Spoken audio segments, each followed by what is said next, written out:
Assalamualaikum warahmatullahi wabarakatuh. Alhamdulillah, salatan wassalaman ala rasulillah wa ala alihi wa sahbihi wa mawalah, amma ba'du. Lanjutkan sedikit lagi, dan kalau ada pertanyaan silakan diantarkan ke depan nanti. Jadi, Majelis Ulama Indonesia Provinsi Sumatera Barat di dalam rapat koordinasi dengan seluruh MUI kabupaten kota memberikan rekomendasi, di antaranya adalah terkait dengan pengelolaan zakat tersebut. Itu baru kita berbicara tentang pemungutan atau kolektivitas pengambilan zakat dari umat yang dalam pandangan majelis ulama itu bermasalah. Dan bahkan di antara Basnas itu ada yang sudah diinvestigasi oleh tim audit dari Basnas RI. Dan MUI tentu tidak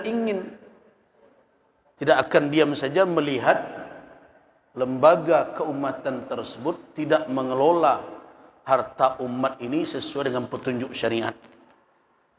Karena syariat jadi alasan untuk menjangkau dan mengambil harta tersebut. Itu adalah peringatan dari Majelis Ulama, dan MUI Sumatera Barat telah mengamanahkan ke MUI Kabupaten Kota untuk mensosialisasikan ini. Itu baru masalah itu, dan banyak lagi persoalan, belum lagi dalam pendistribusiannya. Di dalam suatu pertemuan ada yang meminta MUI agar mengeluarkan fatwa supaya masyarakat bisa berzakat fokus kepada Basnas. Karena banyak masyarakat di luar dari pegawai lebih mengutamakan lembaga zakat lain dibandingkan dengan badan amil zakat yang ada di daerah. Saya jelas-jelas menjawab ketika itu, saya tidak akan mengeluarkan fatwa lagi. Kenapa? Karena pengelola itu hanya minta fatwa ketika akan memungut saja. Ketika akan membagi, dia tidak peduli dengan fatwa kita. Jadi karena itu, sudah saatnya kita berjelas-jelas. Kenapa? Karena perkara zakat ini adalah perkara yang harus kita awasi dengan serius. Karena itu adalah tulang punggung perekonomian umat.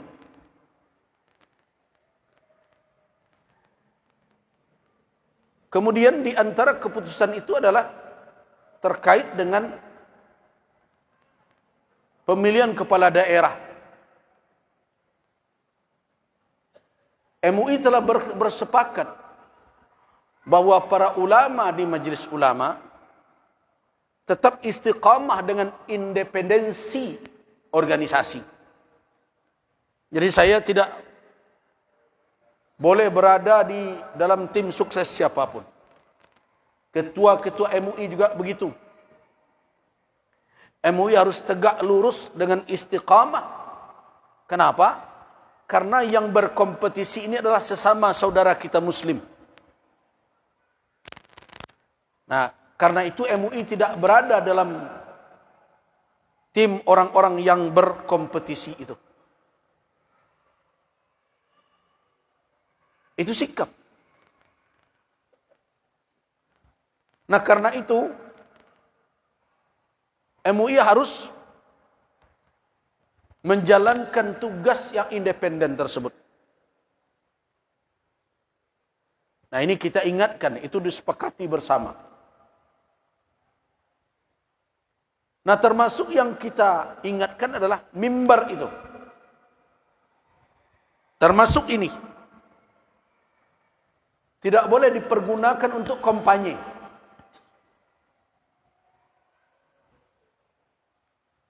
Tetapi memberikan wawasan bagaimana politik menurut syariat, bagaimana kepemimpinan harus dijalankan sesuai tuntunan syariat, secara wawasan keilmuan, Memang di sini tempatnya.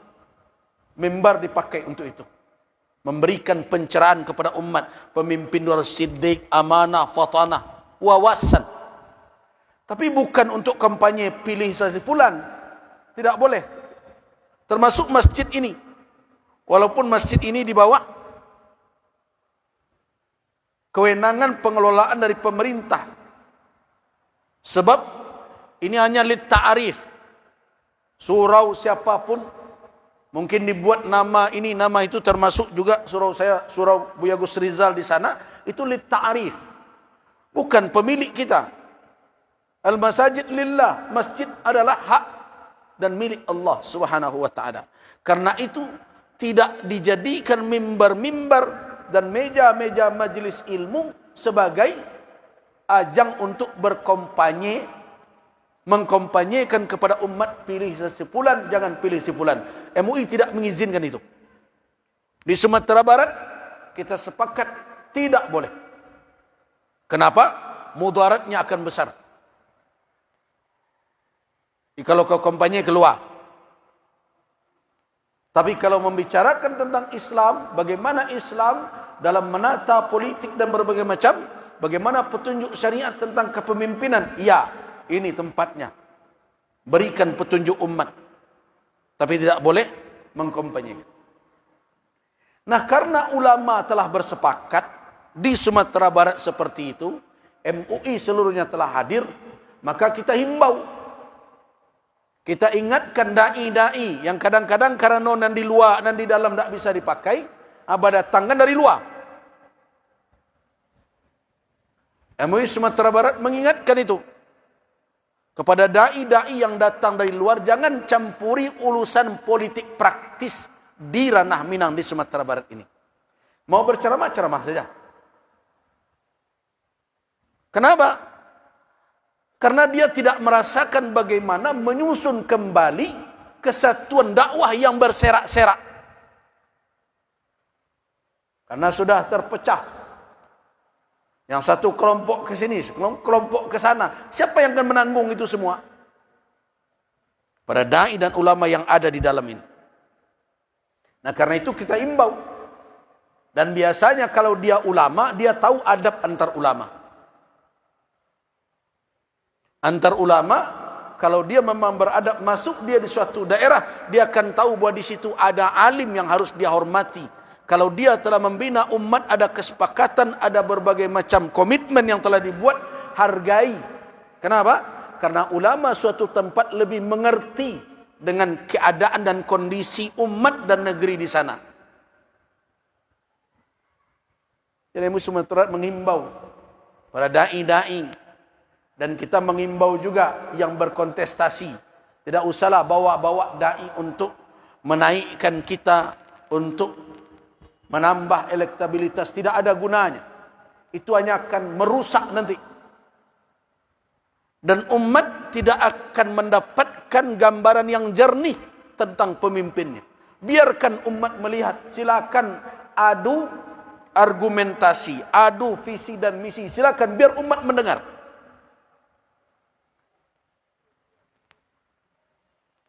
Ini kadang-kadang kan kita sudah bertahun-tahun mengamati ketika ulama di daerah berkomitmen tidak mau ikut campur, dia datangkan dari luar. Dan dari luar kok ndak lonyo menjaga adab dengan ulama. Kok lah ado sepakai orang di siko tolong diaragoi. Kan ada kaedah umum, ahlu Makkah adra bi syi'abiha, ahlul balad adra bi syi'abiha. Penduduk suatu negari lebih tahu jogorong-korong dan nado di dalam kampung itu. Jadi MUI tidak mengizinkan, tidak menyetujui ada orang bersorak di sini, pilih si fulan, pilih si anu, dia datang dari luar. Apapun nanti kebijakan yang diambil oleh orang yang dia dukung-dukung itu kita yang akan menanggung angin dinginnya. Ini sudah bersorak kemana? Painya. Nah, ulama Sumatera tidak ingin seperti itu terjadi. Nah, karena itu yang pertama, komitmen di dalam dahulu, kita tidak terlibat secara langsung dalam politik praktis, dan kita imbau da'i-da'i, para ulama dari luar, tolong kita saling menghormati, hargai kesepakatan orang di negeri ini. Nah, jadi tergantung lagi dengan kita pengurus masjid berbagai macam, berkomitmenlah. Kenapa Majelis Ulama memberikan tausiah seperti itu? Sebab sudah berulang kali kalau itu diizinkan kita berserak-serak. Nah, dai yang mestinya melihat umat ini sama sudah mulai berbeda dalam pandangan mata mereka. Dan itu fakta. Nah, supaya jangan itu terjadi juga berulang kali, makanya dipinteh sebelum anjing untuk nan kini. Nah, karena itu kami menghimbau agar umat bisa memahami, memaklumi dan menjalankan keputusan tersebut. Dan yang paling banyak adalah perkara LGBT. Sekian halaman yang telah kita rumuskan langkah-langkah lebih teknis. Karena sampai hari ini, harus jujur kita sampaikan, kita tidak melihat langkah-langkah serius yang dilakukan oleh orang-orang yang mempunyai kewenangan untuk mengantisipasi perkara ini.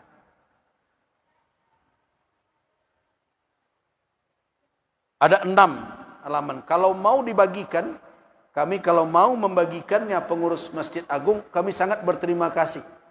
Karena keterbatasan MUI. Saya bisa bagikan nanti PDF-nya, silakan dicetak. Dan dibagikan kepada umat. Nah, kemudian termasuk juga perkara aliran dan pemahaman yang menyimpang, aliran sesat. Karena sudah macam-macam saja yang sekarang terjadi. Tiap sebentar orang mengaku nabi. Ada yang tidak menerima ada surga dan neraka, berbagai macam. Nah, karena itu umat mesti dibentengi. Nah, itulah tugas ulama dan tugas kelembagaan yang disebut dengan himayatul ummah. Menjaga umat ini. Umat yang mana? Umat al-istijabah ini.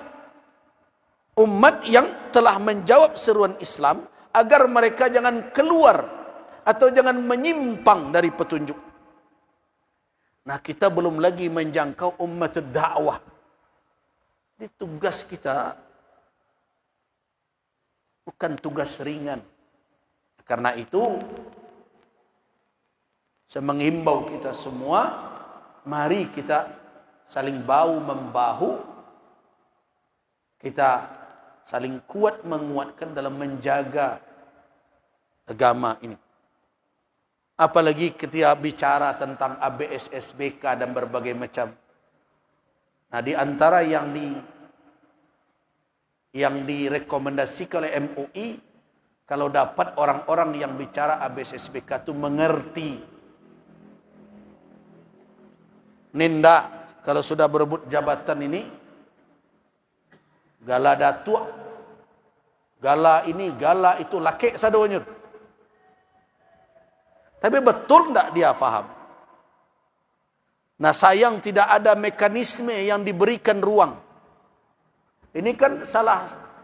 Kalau kita merujuk ke undang-undang provinsi yang baru, Sumatera Barat ini karakteristiknya adalah ABS SBK. Nah, siapa yang akan menguji?